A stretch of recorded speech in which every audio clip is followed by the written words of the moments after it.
Olá! Todos os anos, neste período que se aproxima da Quaresma e na Quaresma, a Igreja do Brasil propõe às comunidades que reflitam um tema de caráter social. Muitas pessoas podem se perguntar: não seria mais adequado pensar em Jesus, nas suas ações, no seu caminho em direção à cruz e à ressurreição, nas dores por ele sofridas, por sua mãe, por aqueles que estavam ao seu redor, exercer práticas de devoção e as liturgias tão significativas que nos apresentam estas cenas? É muito importante pensar nestes aspectos. Mas a conversão, que é o grande tema da Quaresma, da Semana Santa e da Páscoa, pressupõe uma atitude individual, interior, que nos faz mais próximos de Jesus, imitadores do seu caminho, imitadores e seguidores dos seus passos, e também pressupõe uma atitude exterior e comunitária. Nesse sentido, cada cristão e cristã que se converte ou que busca a conversão é também um cidadão, uma cidadã, um homem e uma mulher que buscam ser neste mundo, fazer neste mundo a diferença, assim como Jesus fez no seu tempo. Neste ano de 2023, a campanha da fraternidade nos propõe refletir sobre o tema da fome. Este tema é muito importante para nós cristãos católicos por dois motivos em especial. Em primeiro lugar, a presença de Jesus, a sua radical companhia a cada sujeito de fé e a sua comunidade. O sacramento eucarístico é um alimento. Através do pão e do vinho, o Senhor, conforme prometeu no Evangelho, está sempre conosco.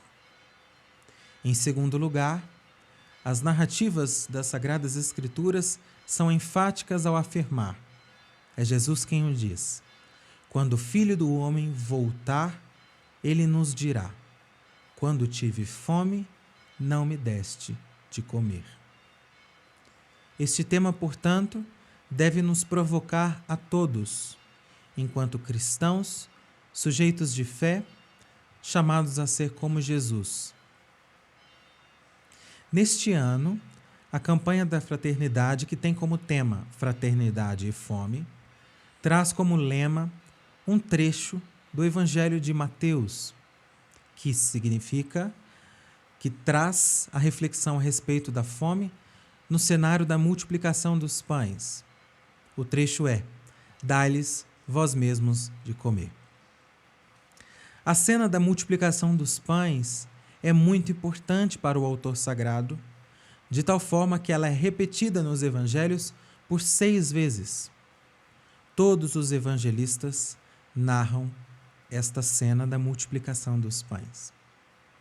Por ocasião desta campanha da fraternidade, nós temos a narrativa da primeira multiplicação dos pães, trazida pelo evangelista Mateus. Temos o seguinte texto: tendo ouvido isso, Jesus retirou-se dali e foi de barco a um lugar deserto à parte. Quando ficaram sabendo, as multidões saíram das cidades e o seguiram a pé. Ao desembarcar, Jesus viu uma grande multidão. Encheu-se de compaixão por eles e curou os que estavam enfermos. Ao entardecer, os discípulos aproximaram-se dele e disseram: Este lugar é deserto e a hora já está adiantada. Despede as multidões, para que possam ir aos povoados comprar comida. Jesus, porém, lhes disse: Eles não precisam ir embora. Dai-lhes vós mesmos de comer. Os discípulos responderam: Só temos aqui 5 pães e 2 peixes. Ele disse: Trazei-os aqui. E mandou que as multidões se sentassem na relva. Então tomou os 5 pães e os 2 peixes, ergueu os olhos ao céu e pronunciou a bênção. Partiu os pães e deu aos discípulos, e os discípulos os distribuíam às multidões. Todos comeram e ficaram saciados, e dos pedaços que sobraram, recolheram ainda 12 cestos cheios. Os que comeram foram mais ou menos 5.000 homens, sem contar mulheres e crianças. Este texto traz elementos muito interessantes. O primeiro deles pode ser a ideia de que Jesus se retirou, indo a um lugar deserto. Todas as vezes que alguém vai a um lugar deserto, pressupõe-se que irá ficar só. No entanto, Jesus não ficará só.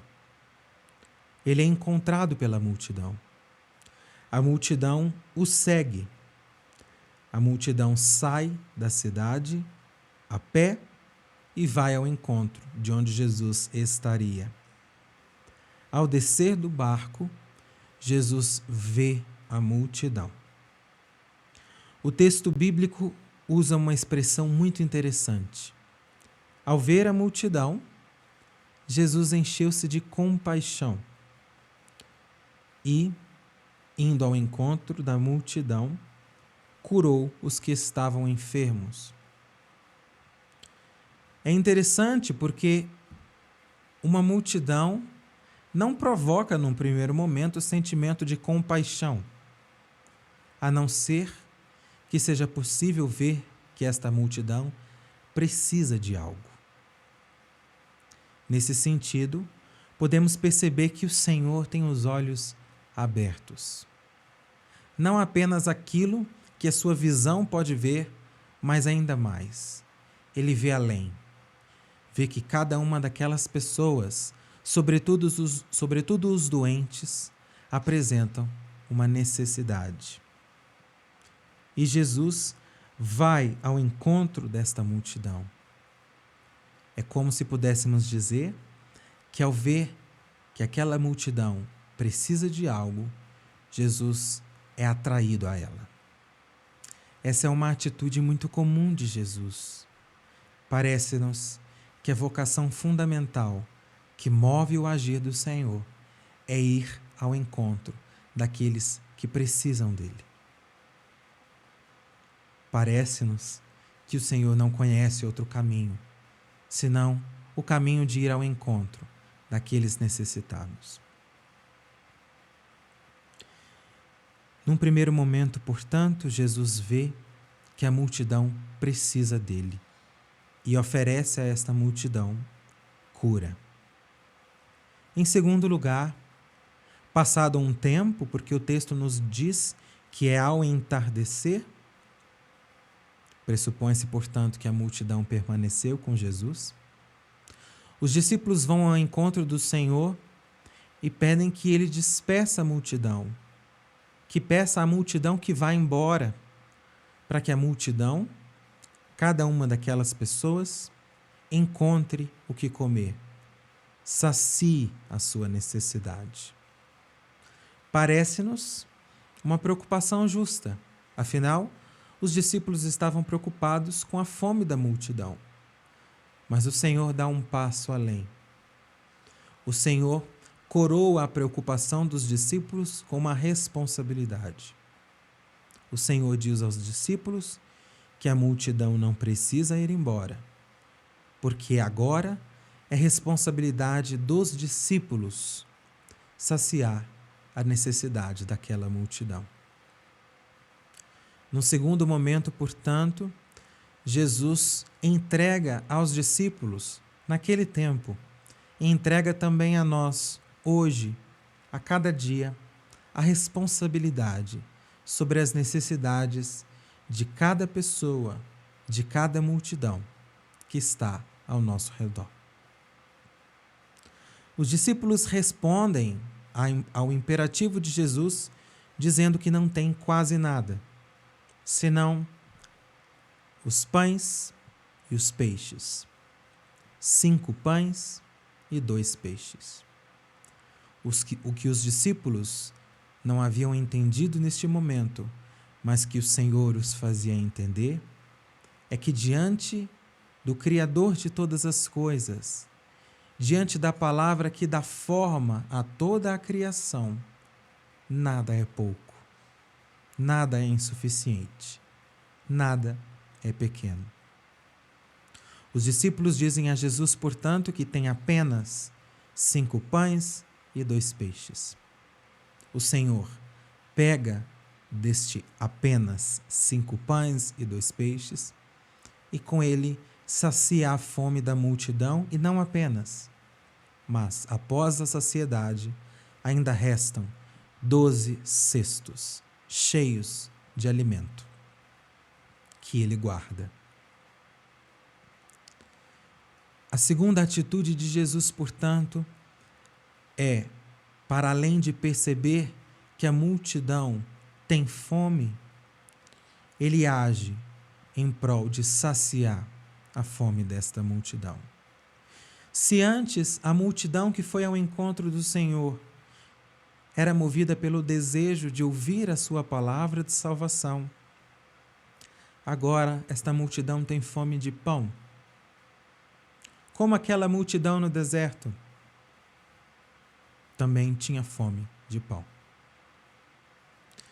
O interessante desta narrativa é que a responsabilidade dos discípulos só é possível porque eles colocam o pouco que têm diante do Senhor. É preciso pensar, portanto, durante este tempo quaresmal, em que a campanha da fraternidade nos provoca a pensar na fome, em como ela incomoda, em como ela fere a comunidade humana, que Jesus toma 2 atitudes que devem também ser 2 obrigações, 2 imperativos a cada um de nós que queremos ser como Jesus. É preciso, portanto, pensar em cada um daqueles que se apresentam diante de nós e perceber quais são as necessidades que se apresentam. Ter os olhos abertos, ter o coração disponível e jamais ser indiferente ao sofrimento do mundo, especialmente no tema da fome. Em segundo lugar, e ainda mais importante, é perceber que é preciso mudar uma estrutura, um esquema que torna vulnerável a cada dia mais o ser humano que tem fome. O imperativo de ser sal e luz neste mundo, para mudar, para transformar, para reajustar uma sociedade que está submetida a estruturas que favorecem a vulnerabilidade, favorecem a fraqueza, favorecem a fome. Peçamos ao Senhor, portanto, em primeiro lugar, que nos ajude a ser instrumentos que dão pão a quem tem fome. Em segundo lugar, que nos incomode, que não nos deixe confortáveis e que nos dê fome, desta fome de justiça, a nós que temos pão.